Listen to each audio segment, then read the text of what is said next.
Marianne Cole, a 68-year-old businesswoman with a calm, unreadable face, noticed something strange at her own celebration. Her daughter-in-law, Lila Hart, believed she was being discreet as she added a fine powder into Marianne's champagne glass. It was the company's 40-year anniversary party, a grand event filled with lights, laughter, and admiration for Marianne's success. Lila didn't realize Marianne was watching her every move. With a smooth, practiced motion, Marianne later swapped their glasses. "To your legacy," Lila said sweetly. Marianne smiled back, knowing the real danger sat in Lila's glass, not hers. 2 hours later, the ballroom music was interrupted by screams. Lila collapsed, her body shaking violently on the polished floor. Guests rushed toward her in panic, knocking over chairs and spilling drinks. Marianne stood nearby, hands folded calmly. Her expression didn't match the chaos, but no one noticed her. Everyone knew Lila as the glamorous wife of Marianne's only son, Lucas Hart. To them this was a tragedy. But to Marianne it was a revelation. "Call an ambulance," someone shouted. Marianne knelt beside Lila, pretending shock. "What's happening to her?" she asked softly, though she already knew. Before the incident, Marianne had introduced the video crew covering her story. "Make sure to subscribe," the host said cheerfully. But behind the cameras and elegance was a lifetime of sacrifice. Marianne had built her natural cosmetics empire alone after losing her husband. Lucas, their only child, had always enjoyed the rewards without understanding the work behind them. She blamed herself for indulging him. Suddenly, when she sold the company for $22 million 3 weeks earlier, Lucas and Lila became unusually attentive. "Mom, you deserve a grand celebration," Lucas insisted. Marianne agreed, unaware this night would expose a betrayal. The ballroom glittered with chandeliers and white roses. Marianne preferred intimate gatherings, but Lucas insisted on extravagance. "You built an empire, Mom. People should honor you," he said. Lila, who normally considered household chores beneath her, suddenly took charge of every detail. She inspected the decorations personally, selected the most expensive champagne, and smiled brightly for every guest. Marianne watched her carefully. Lila looked stunning in her red dress, but her eyes held a sharp, calculating glint. "Everything must be perfect tonight," Lila murmured to Lucas. Marianne recognized the tone, one of hidden intentions. During the toast, the truth unraveled. Lila slipped a small dark vial from her purse, glancing around to ensure no one was watching. But Marianne, trained by decades in business, noticed everything: deception, ambition, even poison. She saw Lila pour the powder into the marked glass, the one previously set aside for her. "To the most remarkable woman I know," Lila said when she approached. "A true inspiration." Marianne smiled politely. "Thank you, dear." She raised the glass but only pretended to drink. She waited until Lila turned away, then quietly swapped their glasses with practiced confidence. Marianne watched Lila from a distance as the party continued. Lila laughed confidently, unaware of the trap she had set for herself. She charmed guests, whispered to Lucas, and acted like the perfect daughter-in-law. People admired her poise. But Marianne knew another side, one desperate for luxury, one willing to eliminate obstacles. 30 minutes later, Lila began to falter. She rubbed her forehead, swayed slightly, and whispered, "Lucas, something's wrong." Moments later she collapsed. Lucas fell beside her, panicked. "Lila, stay with me." Marianne stepped forward calmly, masking the truth behind a mask of concern. As Lila convulsed, the crowd erupted in confusion. Marianne knelt beside her. "Does she have any medical condition?" she asked. "No," Lucas whispered, his face pale. Marianne saw the exact moment he understood. His eyes widened with horror. He knew Lila had poisoned the wrong person. "We need an ambulance," Lucas shouted. When the paramedics arrived, he insisted on going with Lila. "I'm coming too," Marianne said. "She's like a daughter to me." Lucas hesitated, panic flickering behind his eyes. He didn't want her near the truth. But Marianne stepped into the ambulance before he could object. At the hospital, paramedics rushed Lila into emergency care. One spoke urgently into a radio. Possible poisoning. Prepare the trauma team. Marianne stood nearby, her face composed. Lucas hovered anxiously, checking his phone as if searching for instructions. Doctors worked quickly, running tests and stabilizing Lila. Hours passed before a doctor approached. "Mrs. Cole, Mr. Hart, may we speak privately?" Lucas said. "Anything you say to me, you can say in front of my mother." Marianne nodded. The doctor sighed. "We detected toxic levels of a cardiac glycoside, consistent with oleander poisoning. This was no accident." Lucas froze, fear tightening his jaw. "Poison," he whispered. How could that happen?" Marianne tilted her head, pretending confusion. The doctor continued. "This compound must be extracted deliberately. The police will likely need to investigate." The word police made Lucas flinch. After the doctor left, he leaned toward Marianne, voice trembling. "Mom, you switched the glasses, didn't you? I saw you." Marianne looked at him calmly. "What are you talking about, Lucas? You're exhausted." He stared at her, searching her eyes for a confession. But she gave him nothing. He sank into a chair, defeated. That night Marianne went home alone. She walked straight to her office and opened her hidden wall safe. Inside was a folder containing 5 years' worth of financial documents tied to Lucas and Lila. She sat at her desk and studied the numbers. Mountains of debt. Overdrawn accounts. Maxed credit cards. 3 mortgages on their $4 million mansion. Luxury cars still unpaid. Lavish trips funded by her generosity. She had given them over $3 million. Never expecting repayment. "I didn't help them," she whispered. "I enabled them." And now they had tried to eliminate her for faster access to her fortune. At dawn, Marianne received Lucas's call. His voice shook. "Mom, Lila is stable. The doctors say she's lucky." Marianne exhaled softly. She didn't want Lila dead, only exposed. "I'm glad," she replied. "That's what matters." Lucas hesitated. "The police are here. They're asking questions about who handled the drinks." He was trying to redirect suspicion, crafting a story where some unknown guest caused the poisoning. "Did you see anything strange last night?" he asked. Marianne almost smiled. "No, dear. I was busy speaking with guests." "Why?" Lucas paused too long. "No reason. I'll call later." After the call, Marianne prepared for the next phase, protecting her legacy. She contacted her longtime attorney, Harold Jameson, a quiet, sharp-minded man she trusted. "Harold, I need to meet you today," she said. He heard the seriousness in her tone. "Of course, Marianne. Come at noon." In Harold's wood-paneled office, she recounted every detail. The vial, the champagne, the collapse, Lucas's reaction. Harold listened without interrupting. "This is extremely serious," he said finally. "But difficult to prove legally." Marianne folded her hands. "I don't need charges.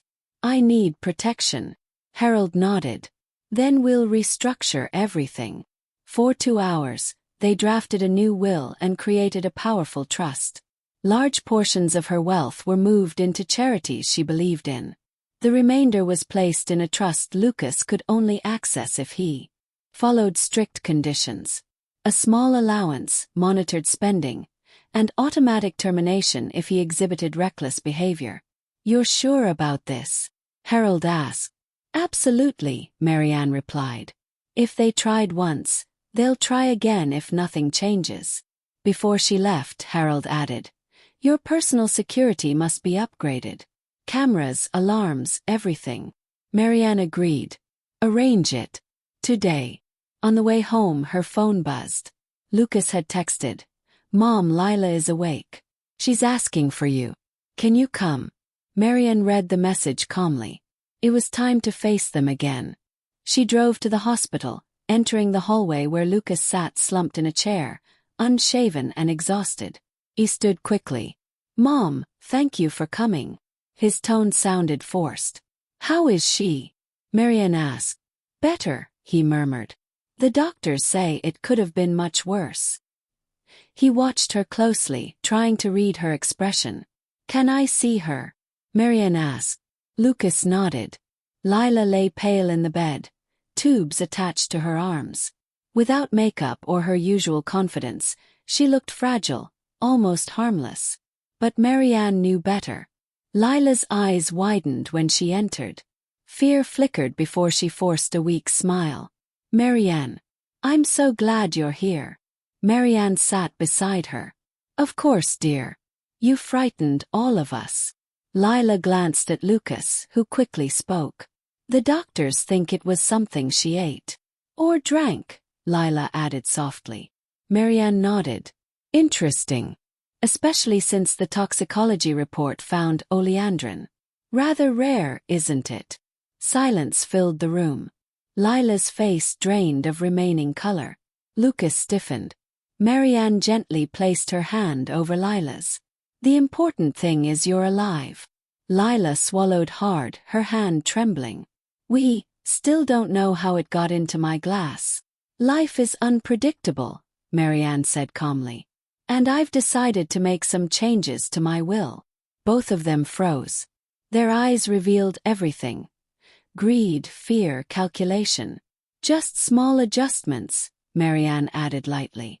"To ensure my assets go exactly where they should." The room tightened with tension. Afterward, Marianne invited Lucas into the hallway. He looked like he might faint. "Mom, about the will," she offered a gentle smile. "Don't worry. I'll still take care of you." Relief washed over his face, completely misunderstanding her words. "Also," she added, "after Lila is discharged, I want you both to stay with me for a few days." His eyes widened. "Stay with you?" "Yes. That big house feels a bit empty, and I could use help finalizing the company transition." Lucas nodded quickly. "Of course, Mom. Anything you need." The next morning, a high-end security team arrived at Marianne's estate.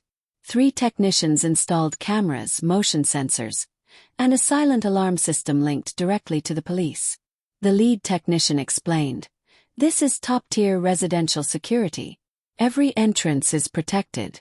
No one can come in without being recorded." Marianne nodded. "Good. I want full coverage." She wasn't taking chances, not after surviving an attempted poisoning. As they worked, she walked through her spacious home, remembering happier times with her late husband and young Lucas. She sighed. "How did we get here?" she whispered. When the installation was complete, the technician handed her a small remote with a red button. "Press this in danger. Police will be notified immediately." Marianne accepted it with steady hands. As she walked them out, Lucas called her again. "Mom, Lila wants to see you later. The police are still asking questions." "Follow protocol," Marianne said. "Tell them everything you know." Lucas paused. "Mom, are you angry with us?" Marianne smiled faintly. "Why would I be, Lucas?" He had no idea that she already knew everything, and was preparing the consequences. Later in the afternoon, Marianne returned to the hospital. Lila sat up in the bed, still weak but more alert. Her eyes followed Marianne anxiously. "Thank you for coming again," Lila whispered. "Marianne, Saturday, of course. I care about family." Lila swallowed. "The detectives want to talk to everyone who handled drinks." "Naturally," Marianne replied. "They must find the truth." Lucas shifted uncomfortably. "Mom, did you handle any of the glasses after the toast?" Marianne kept her expression serene. "Only my own." Lila inhaled sharply. Lucas's gaze dropped. They both knew that was a lie, but they couldn't prove it. Marianne leaned back in her chair, observing their nervous behavior. "You both seem tense," she said softly. Lucas forced a shaky laugh. "It's just been a lot." Marianne replied, "Yes. Life can change in a moment. Lila clenched the sheets.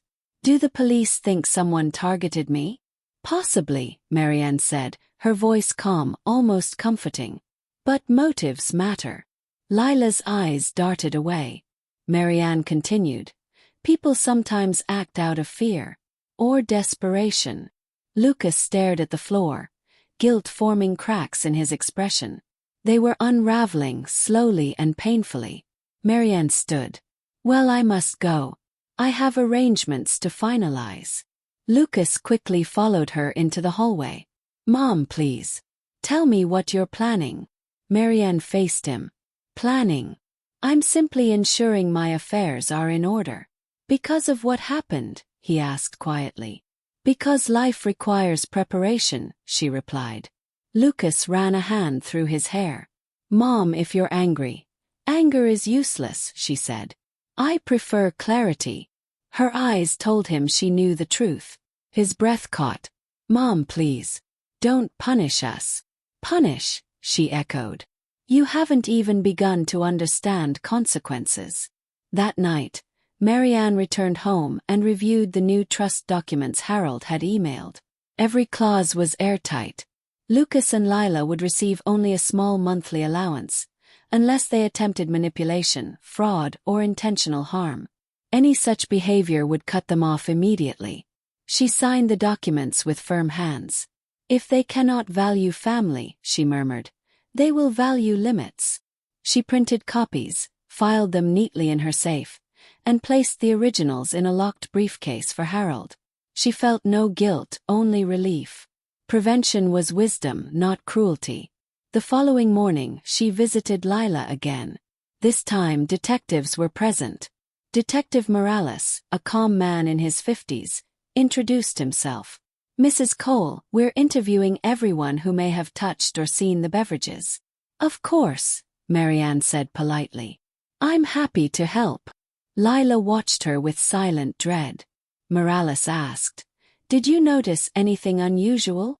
Just the usual party chaos, Marianne replied. People celebrating, moving around, switching glasses.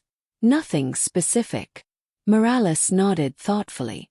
We may request footage from the event. Naturally, Marianne said. Transparency is important.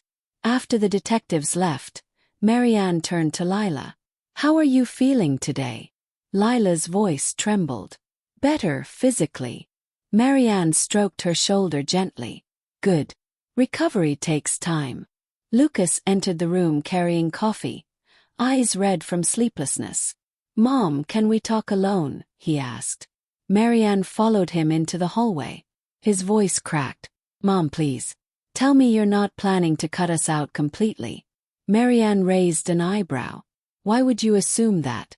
Because he whispered you know something. Can feel it. Marianne said feelings are not facts. Lucas leaned against the wall, defeated. I swear I didn't want any of this. Lila, Marianne interrupted softly. She made a choice. You made one too. Lucas swallowed hard. Please, don't abandon me. Marianne sighed. I'm not abandoning you. I'm protecting myself. His breath trembled.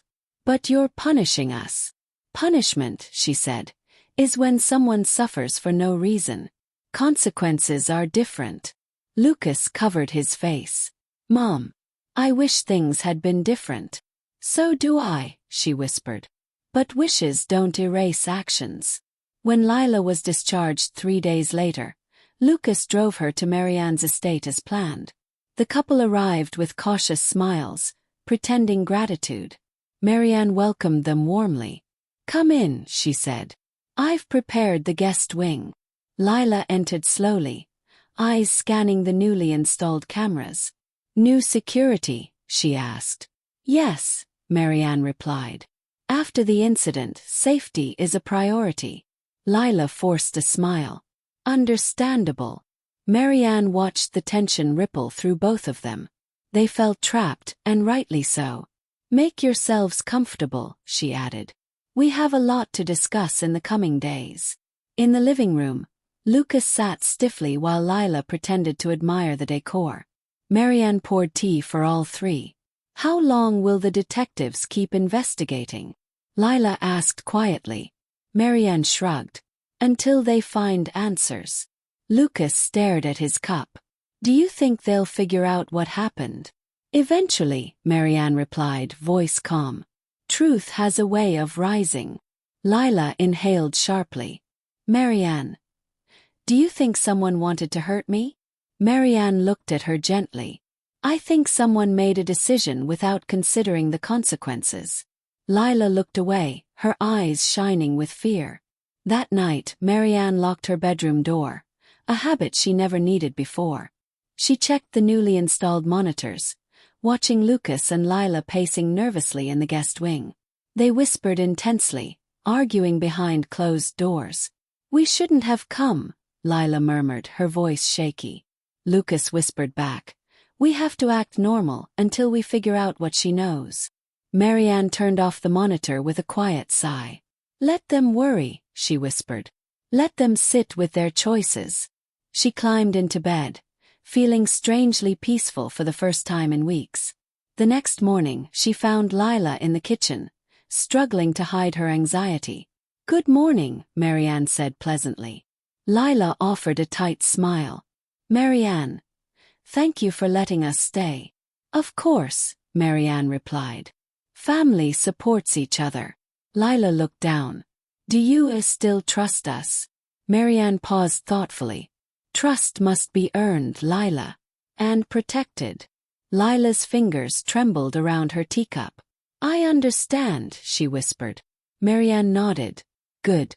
Then we can begin again, with honesty. The words unsettled Lila. She knew Marianne wasn't speaking about conversation. She was speaking about truth. Later that afternoon, Marianne gathered Lucas and Lila in the study. Sunlight streamed through the tall windows, illuminating the tension between them. We need to discuss the future, Marianne said calmly. Lucas straightened nervously, while Lila clasped her hands tightly. Your father and I always believed in responsibility, she continued. But responsibility requires discipline. Lucas swallowed. Mom, what are you saying? Marianne folded her hands. I'm saying that moving forward, financial boundaries will be necessary. Lila stiffened. Lucas's face drained of color. We only want what's fair, he murmured. Marianne replied. Fairness begins with honesty. Lila leaned forward. Marianne, we never meant to cause trouble. Marianne looked at her thoughtfully. Trouble doesn't happen by accident. Lila's lips trembled. Are you implying we? I'm implying nothing, Marianne said gently. I am only making changes that reflect recent events. Lucas tried to steady himself. Changes like what? Marianne stood, walking to her desk. A trust. A new will. Lila let out a sharp breath. Lucas whispered. Mom, please don't do this. Marianne turned to face them. I'm doing what is necessary for everyone's well-being, including yours. That evening, dinner was painfully quiet. The clinking of cutlery echoed in the large dining room. Lila barely ate. Lucas picked at his food, lost in thought. Marianne observed them calmly. You both seem burdened, she said softly. Lucas forced a small smile. It's been a stressful week. Marianne nodded. Stress reveals character. Lila's fork slipped from her hand. We're trying, Marianne, she whispered. I know, Marianne replied. And effort matters.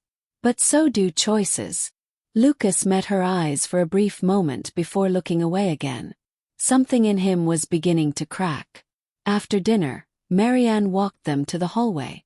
I appreciate you both being here, she said. Lucas nodded automatically. We want to support you.